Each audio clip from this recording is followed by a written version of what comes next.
Sister Rosie, hindi po ako si Pastor.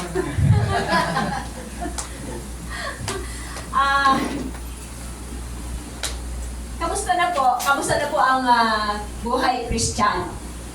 Mabuti. Mabuti.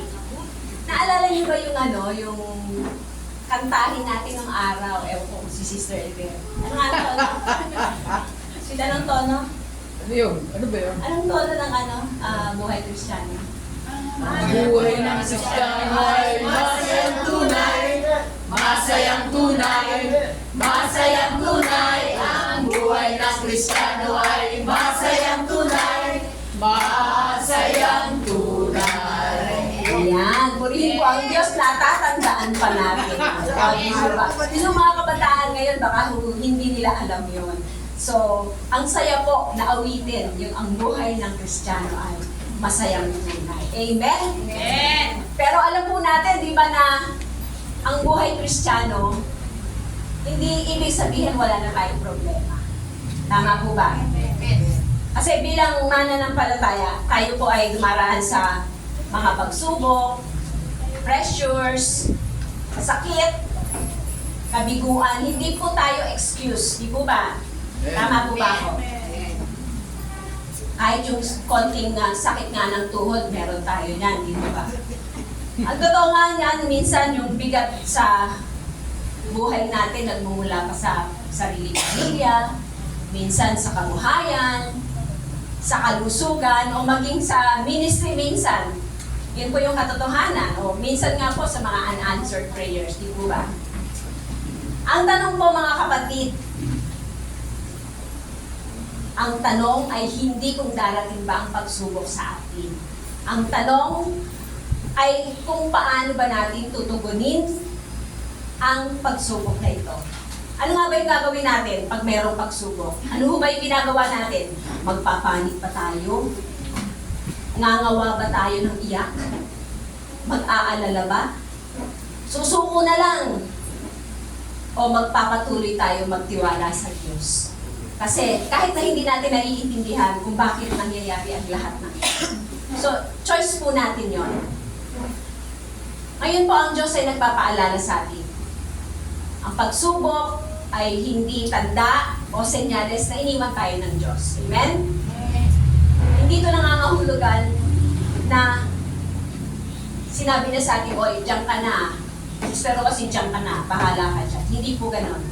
So kadalasan, ito po yung mismong pagkakataon kung saan dinadalisay ang ating pagtitiwala sa Kanya.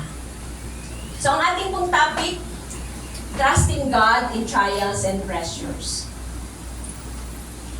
O yung pagtitiwala sa Diyos sa gitna ng pagsubok at matinding pagsubok sa buhay. So ang ating nga pong teksto, Consider it pure joy, my brothers, whenever you face trials of many kinds, because you know the testing of your faith develops perseverance. So mga kapatid, ariin ninyong buong kagalakan kung kayo'y mga hulog sa sari-saring tukso. Yamang nalalaman na ang pagsubok sa inyong pananampalataya ay gumagawa ng pagtitiis, at inyong pabayaan na ang pagtitiis ay magkaroon ng sakdal na gawa upang kayo'y maging sakdal at ganap na walang anumang kakulangan. So, lagi pong pinagpapala ng Diyos ang pagkakabasa ng Kanyang salita. Tayo po ay tumayo at manalangin. Diyos amang makapangyarihan sa lahat, purihin ka. Maraming salamat po, O Panginoon, sa araw na ito sa aming buhay. At kami po ay sama-samang magpupuri, magpasalamat sa iyo, Panginoon. Sama-sama kaming magbubulay ng iyong mga salita. Dalangin ko po, O Diyos, na ang bawat mamumutawi sa aking labi ay maging pagpapala sa bawat makikinig. Dalangin ko rin po, O Panginoon, na maging bukas ang puso at isipan ng aking mga kapatid at lahat po ng makakapakinig upang ito po ay kanilang lubos na maunawaan, lubos po na ito ay tumimo sa kanilang puso at maging gabay sa bawat araw ng kanilang buhay. Dalangin ko rin po, O Panginoon, at pinagpapasalamat ko na ngayon pa lamang po ang katagumpayan ng gawain ito. Maraming salamat po, O Diyos, at katagpuin mo rin po kung anuman po ang mga pangangailangan ng aking mga kapatid. Ngayon pa lamang po ay tinatagpo mo na sila. Maraming salamat po, O Panginoon. Purihin ka in Jesus' mighty name. We pray. Amen. And amen. Sige po, tayo po ay makaupo.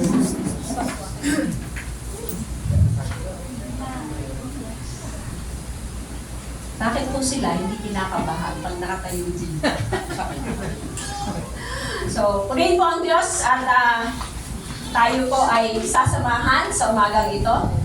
So, ang ating pong topic, uulitin ko po, trusting God in trials and pressures. So, una po, 5 puntos po ito. So, ang una po, trials are inevitable, but God is faithful. So, hindi maiiwasan ang pagsubok, ngunit ang Diyos ay mananatiling tapat. Ayon po sa Book of John, chapter 16, verse 33, in this world you will have trouble, but take heart, I have overcome the world. Sa Tagalog po, ang sabi sa sanlibutan ay mayroon kayong kapighatian, tatapo at lakasan nyo ang inyong loob, aking dinaig ang sanlibutan. Sa verse po na ito, tahasan pong sinasabi na sa sanlibutan, mayroon kayong kapighatian. So, hindi kailanman nangako si Jesus ng buhay na walang problema. Pero karugtong po nito yung ipinangako niya na ang kanyang presensya at tagumpay sa gitna ng problema o kaguluhan. So, ang katotohanan po nito, 2 bagay, trials are part of our journey, not the end of it. So, ang ibig sabihin po, ang pagsubok ay bahagi ng ating paglalakbay. Hindi ang katapusan nito. Ang ikalawa naman, pressure does not cancel God's promises. So, ang ibig sabihin, pag may pressure tayo, hindi tayo iniwan ng Diyos. At kailanman, hindi niya kinakansela ang kanyang pangako. Sabi nga po sa 1 Peter chapter 4, verse 12, do not be surprised at the fiery ordeal that has come on you to test you. O huwag kayong magtaka sa mahigpit na pagsubok na dumarating sa inyo. So kapag dumarating po yung pressure, huwag tayong magulat. So manatiling naka-angkla. Alam niyo yung angkla? Anchor. Yung anchor. Tama, Brother Danny. Yung anchor na ginagamit po ng barko sa pantalan na pag nasa pantalan nyo naka-angkla, kahit na dumating yung malakas na bagyo, hindi ito tatangayin ng malakas na alon sa gitna ng karagatan. Tama po? So, ganun din tayo pag naka-angkla sa Diyos. Ang naka-angkla ay may pagkakaroon ng matatag na pananampalataya at siguradong pag-asa sa Diyos. Sapagkat ang Diyos ay nasa trono pa rin. So, naalala ko lang po habang ginagawa ko yung topic na to.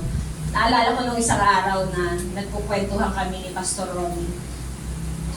Natanong niya po kung bakit biglang hindi na lang kami dumalo sa San Pedro. Hindi ko po maatandaan kung naikwento ko na po ito sa mga kapatiran. Kasi po noon, sabi nga ni Pastor Ronnie, nagtataka nga po kami bakit biglang hindi kayo na dumalo sa San Pedro. So, nung araw naman kasi wala naman tayong SMS, wala pa tayong noon eh. Nung panahon na yun, wala pang cellphone na ite-text mo lang, pager pa yata noon. So, hindi kami nakapagsabi na kami hindi dadalo. So, ngayon lang namin ang pagkwentuhan. Pero natatandaan ko, batang-bata pa si Pastor Romy nun. Please, Pastor Romy. Kulot-kulot pa ho yung buhok niya. Malapit po kasi kami nun sa San Pedro chapter, kaya doon po kami dumadalo. Kung bakit hindi kami biglang dumalo, napagdaanan po namin yung dahil sa trabaho namin, o trabaho ko mismo, nagkaroon ako ng death threat. Hindi ko matandaan kung may napagkwentuhan na kami. So nadamay po yung brother husband ko, nadamay yung mga kapatid ko, nadamay yung buong pamilya namin. Imagine niyo ang liit-liit kong babae, ang liit-liit kong tao, mas payat pa ho ako nun. Isinisigaw ko yung pangalan ko sa picket line. Rosie. Ganun po sila.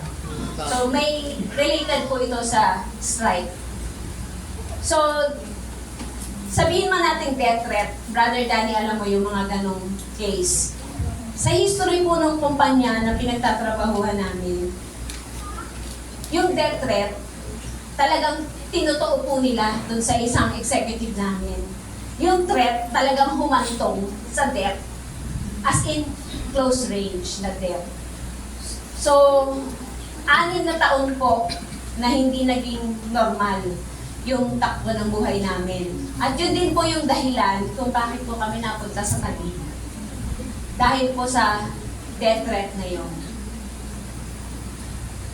So, yun yung isa sa mga pagsubok na talagang meron ding rason kung bakit nga kaya kami dumaan sa ganong pagsubok. So, purihin po ang Diyos kasi hindi niya kami pinabayaan.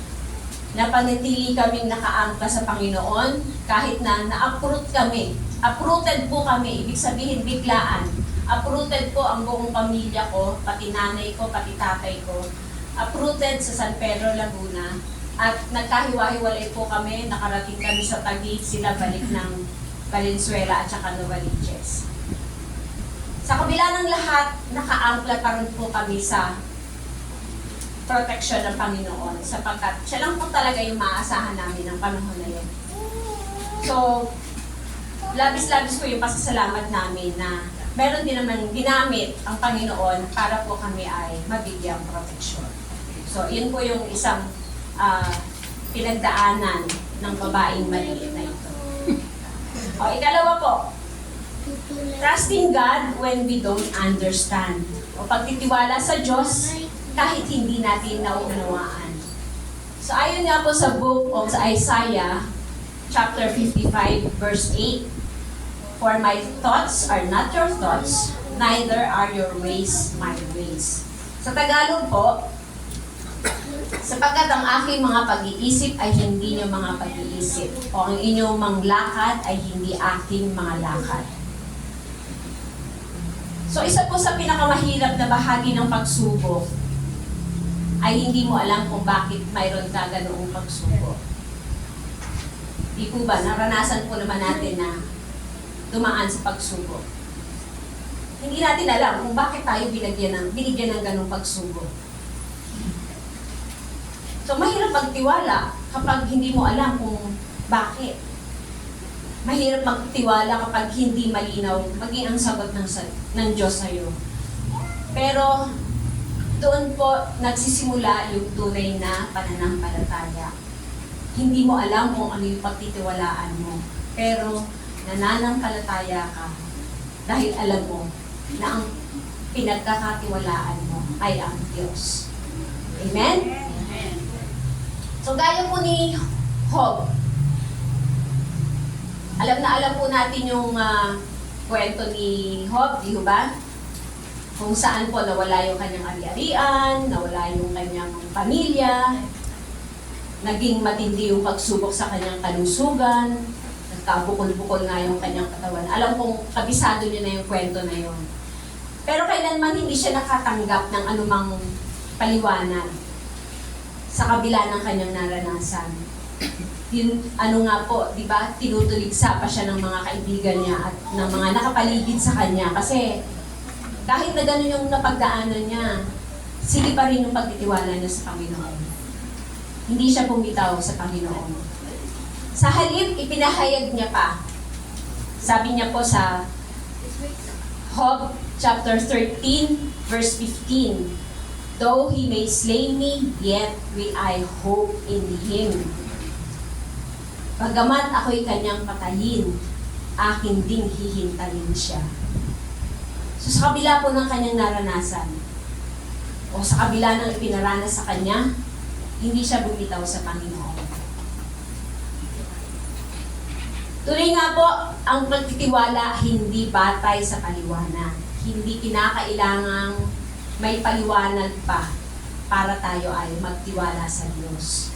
Sapagkat ang pagtitiwala ay nakabatay sa kung sino ang Diyos. Amen? Amen. Ikatlo po, God uses pressure to produce growth. So, ginagamit ng Diyos ang pressure para sa ating paglago. Sabi nga po ng ating skripto, consider it pure joy, my brothers, whenever you face trials of many kinds, because you know the testing of your faith develops perseverance. Yan po ay sa Book of James, chapter 1, verses 2 to 4. Uulitin ko po sa Tagalog, mga kapatid ko, ariin yung buong kagalakan kung kayo'y mga hulog sa sari-saring tukso. Yamang nalalaman na ang pagsubok sa inyong pananampalataya ay gumagawa ng pagtitiis at inyong pabayaan na ang pagtitiis ay magkaroon ng sakdal na gawa upang kayo'y maging sakdal at ganap na walang anumang kakulangan. Ang pressure po o yung matinding pagsubok ay hindi para wasakin tayo, kundi para hubugin at paunlarin. Ano nga po ba yung nagiging bunga ng matinding pagsubok na maaring naranasan po natin? Unang-una, perseverance. Nang dahil sa pagsubok, nagkaroon tayo ng pagtsatsaga. Natuto tayo magtyaga. Paulit-ulit man natin yung maranasan, nagtyaga po tayo. Naalala ko nga, pag may tyaga, talagang may nilaga. Ibig sabihin, pag nagtyaga ka, meron kang makakamtan. So, ikalawa po, spiritual maturity o yung katatagan ng pananampalataya. Halimbawa na lang po yung talagang sa kabila ng pagsubok na yan, talagang wala kang panghahawakan, kundi ang Panginoon. Spiritually matured ka nga. At ang ikatlo po, deeper dependence on God o yung mas malalim na pagtitiwala o pag-asa sa Diyos. So wala tayong inaasahan talaga, kundi ang Diyos. So meron po akong ilustrasyon na naisip tungkol po sa pressure.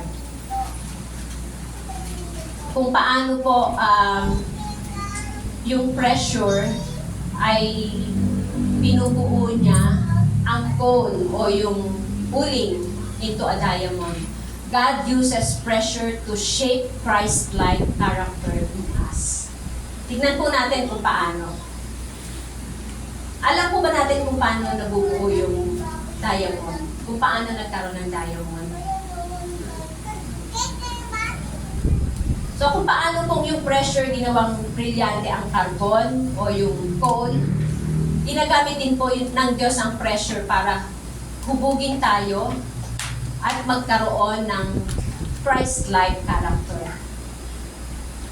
Tingnan po natin, ano nga ba yung na-review ko about sa diamond na nagmula sa carbon. Maaaring hindi po natin alam o yung iba alam, yung same element ng uling o ng coal, siya rin bumubuo ng brilyante o ng diamond. Ang pagkakaiba po, hindi yung material. So, ibig sabihin, yung diamond, yung material dun sa coal o sa uling, yun din po yung material na nasa diamond. Ang pagkakaiba, yung pressure, yung init, at oras o haba ng panahon na pinagdaanan ng uling. So, yung uling po ay carbon in a loose or unstructured form. Gaya nga po ng pulbo siya nasa picture. Or walang ayos na anyo.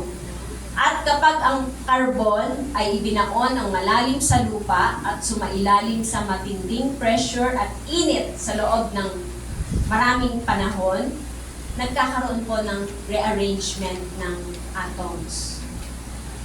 So nakukulong ito sa isang masikip, hindi nababasag na structure. At ang dating karaniwan na maitim na uling nagiging malinaw, matigas at napakahalaga, napakamahal na diamond. So hindi sinira ng pressure yung carbon, kundi binago ng pressure ang itsura nito at ginawa itong diamante. So naisip po ba kapatid? Hindi ba madalas na sa ganyang paraan gumagawa ang Diyos? Kapag tayo nahaharap sa pagsubok, kahirapan, pagdurusa. Kadalasan po para tayong dinuduro. Hindi lang puso yung dinuduro, parang buong katawan talaga dinuduro. Baka nga minsan tinatanong pa natin, Lord, bakit napakaraming pressure? Kasi, ako din, minsan, nung mga panahon na yun, nagtanong din ako, bakit marami? Bakit ganito? Although indirectly, hindi ko ganun yung tanong ko nun. Ang sagot ng Diyos, hindi kita dinuduro. Anak, hindi kita dinuduro. Binabago kita. Maliban po doon sa naranasan ko doon, alam niyo na yung kwento. Nung ma-diagnose ako na ako'y nagkaroon ng breast cancer, bagamat ito po'y matagal na. Yung pong pinagdaanan ko noong panahon na yon, hindi ko tinanong ang Lord kung bakit marami akong pressure. Kasi isipin nyo nga, nagkaroon na ako ng death threat. After ilang panahon, hindi naman death threat. Threat talaga sa buhay ko. Kasi nga, na-diagnose ako ng another threat. Another threat naman sa physical na katawan ko na. Pero, ang ginawa ko, ang naging tanong ko nun kay Lord, Lord, ano ba yung gusto mong gawin ko? Ano yung gusto mong gawin ko at bakit pinagdaraanan ko ang mga ganito? Ang naging impression ko po noon, anak, mag-serve ka sa akin. Ang tagal-tagal mo ng Kristiyano, hindi ka nagsuserve sa akin. So, guilty po ako nung panahon na yun. So, after po nung panahon na yun, naging mas matatag at nagkaroon po ng purpose ang buhay ko. Mas naintindihan ko na meron akong mission. At matagal mang nangyari yun, pauulit-ulitin ko po na ipatotoo na kung gaano naging kabuti ang Diyos sa buhay ko. At isa akong buhay na patotoo kung kaya ako po at ang aking pamilya ay patuloy na sa Kanya ay nagtitiwala.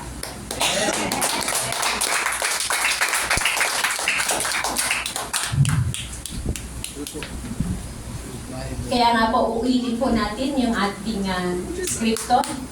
Ayon po sa Book of James, chapter 1, verse 2 to 4. Consider it pure joy whenever you face trials of many kinds, because you know that the testing of your faith produces perseverance. Let perseverance finish its work so that you may be mature and complete, not lacking anything. Amen? So, ikaapat po, huwag po kayo mag-alala. Konti na lang. Ikaapat po, trusting God through prayer and surrender. So, pagtitiwala sa Diyos sa pamamagitan ng panalangin at pagsubok. Ayon po sa ating scripto na Book of Philippians chapter 4 verses 6 to 7, do not be anxious about anything, but in every situation, by prayer and petition, present your request to God. So, yung iba po, ito yung life verse nila, karaniwan. Sa Tagalog po sinasabi, huwag kayong mabalisa sa anumang bagay, kundi sa lahat ng pagkakataon ay idulog nyo sa Diyos sa pamamagitan ng panalangin. So, ano nga po ba yung katotohanan na ang trust ay naipapakita sa anumang paraan? Through prayer instead of panic. Pag nagtitiwala po tayo, imbis na magpanik, unang-una po nananalangin tayo. Alam ko po, mga matured na Kristiyano na po tayo. So yung mga kabataan po, kung nakita po ninyo na ang inyong mga nanay mukhang nagpanik, kayo po yung magpaalala. Sa halip na magpanik, manalangin po tayo. Imbis na mag-alala, manalangin po tayo. Sa lahat po ng aspeto yan ng ating buhay. Alam po, kabisado niyo yan. Kaya lang po, paminsan talaga, aminin po natin na pag mayroon po tayong pinagdaraanan, talagang nagpapanik, natataranta, nalilimot, mag-pray muna. So, ikalawa po, worship instead of worry. So, sumamba. imbis po na mag-alala. Sumamba kayo kahit nasa tahanan po kayo, hindi po kailangan nasa church. So, kasama po ang pamilya, sumamba po kayo.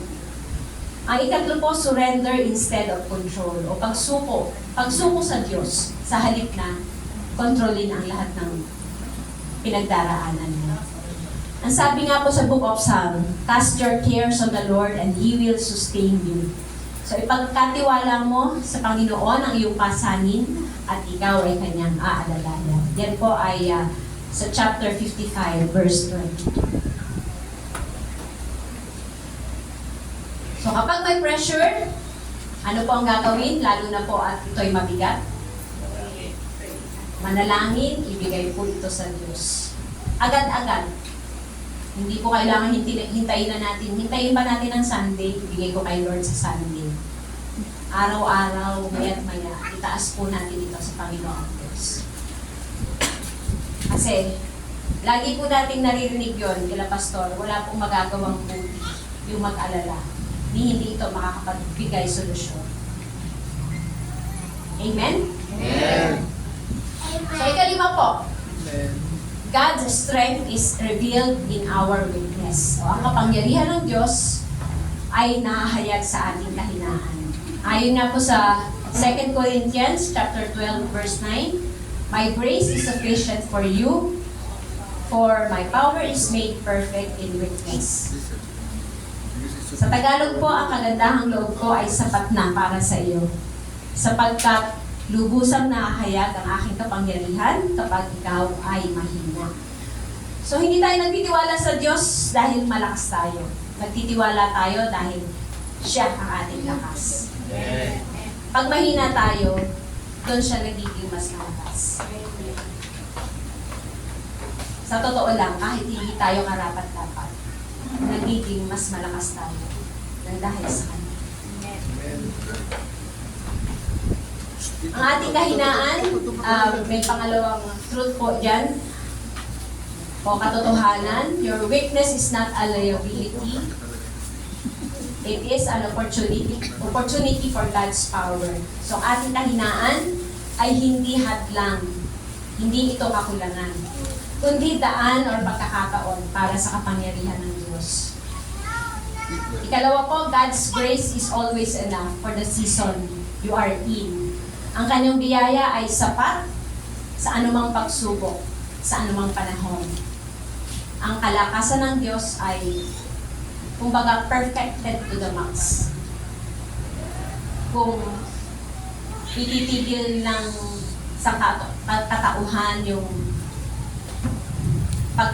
pagbibigay ng pag-asa sa kanilang sariling kakayahan. So mga kapatid, yanigin man tayo ng pagsubok o matinding pagsubok, hindi tayo nito dapat wasakin. So, when we trust God, o pag nagtiwala po tayo sa Diyos, He sustains us. Inaalalayan niya tayo. Ayon nga po sa Book of Psalm 55:22, cast your cares on the Lord and He will sustain you. Ikalawa, He strengthens us. Pinalalakas niya tayo. Ayon nga po sa Book of Philippians chapter 4, verse 13, I can do all things through Him who strengthens me. At ikatlo po, He fulfills His purpose in us. Tinutupad niya ang kanyang layunin para sa atin. So, ayon po sa Book of Psalm 138, verse 8, the Lord will fulfill His purpose for me. Your steadfast love, O Lord, endures forever. So, do not forsake the work of your hands.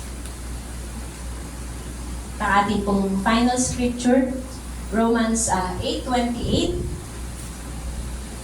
We know that in all things God works for the good of those who love Him. Sa Tagalog po, ang sabi, alam nating sa lahat ng bagay ay gumagawa ang Diyos para sa mabuti. So kasama ang mga nagmamahal sa Kanya bilang mga tinawag ayon sa Kanyang layunin. Para po sa mga taong nagmamahal sa Diyos at sumusunod sa Kanyang plano, ginagamit niya ang lahat lahat ng nangyayari sa ating buhay, masama man po ito o maganda, para po magkaroon ng mabuti, sa huli ay hinuhubog niya na maging katulad tayo ng kanyang anak na si Jesus. Amen? Amen. Sa ngayon po, ano yung pagsubok na kinakaharap mo? Isipin nga po, saan ka hinihikayat ng Diyos na mas magtiwala pa lalo? Handa ka bang isuko ang lahat sa Kanya? O ilalagay mo ba ang tiwala hindi sa iyong sitwasyon, kundi sa Kanyang katapatan? Pag-isipan po natin. So, balikan po natin ang ating pong napag-usapan. Una, trials are inevitable, but God is faithful. Ikalawa, trusting God when we don't understand. Ikatlo, God uses pressure to produce growth. Ikaapat, trusting God through prayer and surrender. At ang ikalima po, God's strength is revealed in our weaknesses. So tayo po ay tumayo at manalangin.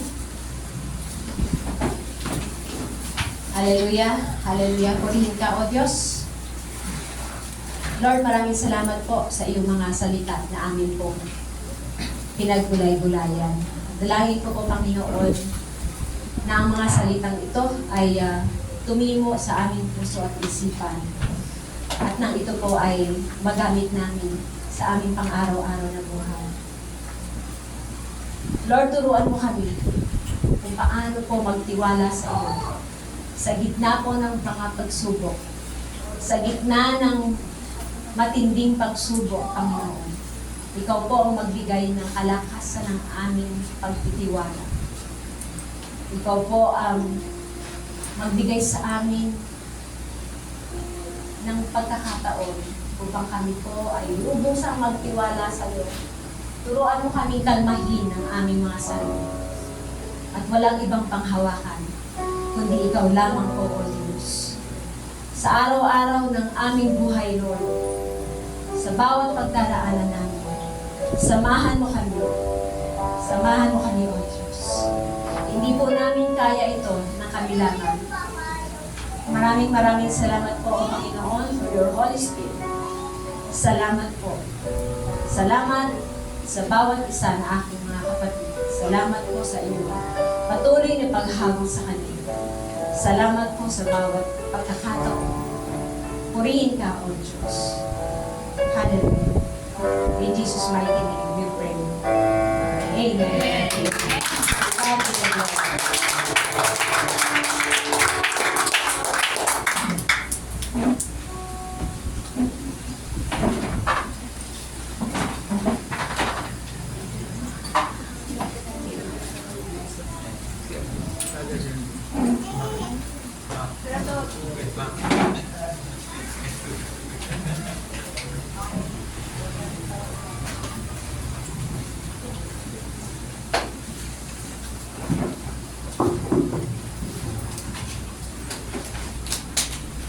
Praise God.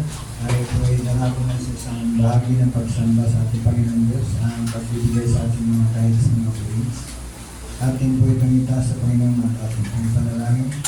Walang ilang Diyos na makapangyarihan sa lahat. Napakabuti mo sa bawat isa sa aming Panginoon Diyos na kung saan tinuro mo sa amin kung paano kami magtiwala sa inyo at kung paano kami lumapit sa iyo at sumampalataya sa inyo, Panginoon Diyos. Yaman kami, Panginoon Diyos, ay kinikilala mong mananampalataya, Panginoon Diyos. Salamat po sa buhay sa bawat isa, Panginoon Diyos, na patuloy mong pagkalooban ng iyan yung pagpapalang physical, financial, spiritual, at material, Panginoon Diyos. Salamat po sa mga buhay ng mga anak na patuloy mong titiwala sa inyo at sa lahat ng mga pinakakitaan namin, Panginoon Diyos. Salamat po at ang lahat po ng mga ito ay lubos namin pinagkakatiwala sa inyo na kung saan lahat ng mga nanakmal sa aming hanap buhay ay sinasawa mo na sa makapangyarihan pangalan ng Singapore ng Jesus. At Lord, ang maraming Panginoon na sa lahat ng magbibigay at sa mga pusong bukas ang palad sa pagbibigay ng Diyos ay patuloy ng pagpalain at balik sa kanilang siksik, pigiliti at mga bawal sa kanilang kalungan. Salamat po ng marami, Ama, at ang lahat ng salaming maliligo maraming lamang sa pagpapalanganan ng mga salita. Sa iyo lang binabalik ang pinakamatas na papuri, wala hanggang pasasalamat, pagluwalhati at pagdakila. Sa makapangyariang pangalan ni Jesus, ito po ang aming samot ka na langit. Amen.